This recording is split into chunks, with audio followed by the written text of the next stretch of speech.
একের হচ্ছে 9-এর ঘ নাম্বার অর্থাৎ লাস্টেরটা। এখানে কি বলছে দেখো, এখানে বলছে 42 দশমিক, তারপর হচ্ছে কত 1.8, উপরে দুটোর পৌনঃপুনিক আছে ইন্টু 0.288, শুধু 8 এর উপর একটা পৌনঃপুনিক আছে, সেই জন্য এখানে কি দিচ্ছে। আচ্ছা আমরা এখান থেকে দেখি, এখানে কি, এখানে দুইটার উপর পৌনঃপুনিক আছে, একটা হচ্ছে 1 আর একটা হচ্ছে 8, দুটার উপর পৌনঃপুনিক আছে, এর জন্য দুইটা 9 দিচ্ছে এখানে, ঠিক আছে, নিচে এই দুইটা 9। তারপর এটা পুরোটা লিখে ফেলছে 4212, এটা পুরোটাই লিখে ফেলছে।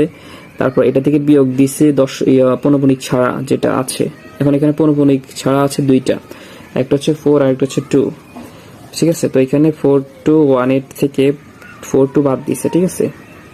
আর এখানে কি করছে, এখানে পৌনঃপুনিক মাত্র একটার উপর আছে, সেটা হচ্ছে 8 এর উপর, সেজন্য এখানে 9 একটা দিছে। আর এখানে 0 একটা কেন দিচ্ছে, কারণ এটা 8 এর পাশে যে 2, এটা পৌনঃপুনিক ছাড়া হলে ওটার জন্য 0 দিতে হবে। তারপর এটা লিখে ফেলছে 28 মাইনাস কত 2 কেন দিছে এখানে, কারণ এটা পৌনঃপুনিক ছাড়াটাই বিয়োগ করতে হবে। এখানে 2 হচ্ছে কি পৌনঃপুনিক ছাড়া, ওইটাই বিয়োগ করতে হবে, ঠিক আছে। তারপর এখানে কি করছে, এখানে 4218 থেকে 42 বিয়োগ দিলে আছে কত থাকে 4176, আর 28 থেকে যদি 2 বিয়োগ দেয় তাহলে 26, ঠিক আছে। তারপর এখানে কাটাকাটি করছে, এখানে 9 এটা উভয়কে কত দ্বারা কাটছে, এই যে 4176 কে 9 দ্বারা কাটলে হচ্ছে 464, আর 9 কে 99 কে 9 দ্বারা কাটলে হচ্ছে কত 11, 9 11 99, ঠিক আছে।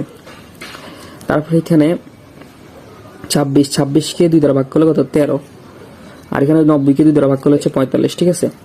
তারপর এখানে 464 আর 13 গুণ করে ফেলছে কত 6032, আর এখানে 11 আর 45 কি করছে গুণ করে ফেলছে কত হচ্ছে 495, ঠিক আছে।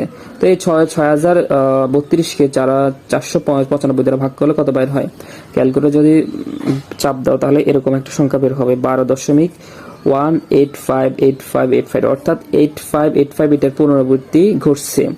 এর জন্য এখানে উত্তর লিখছি কিভাবে 12.18585, এখানে 585 এর পুনরাবৃত্তি ঘটছে, এই জন্য 5 এর উপর পৌনঃপুনিক 8 এর উপর পৌনঃপুনিক বসছে, ঠিক আছে।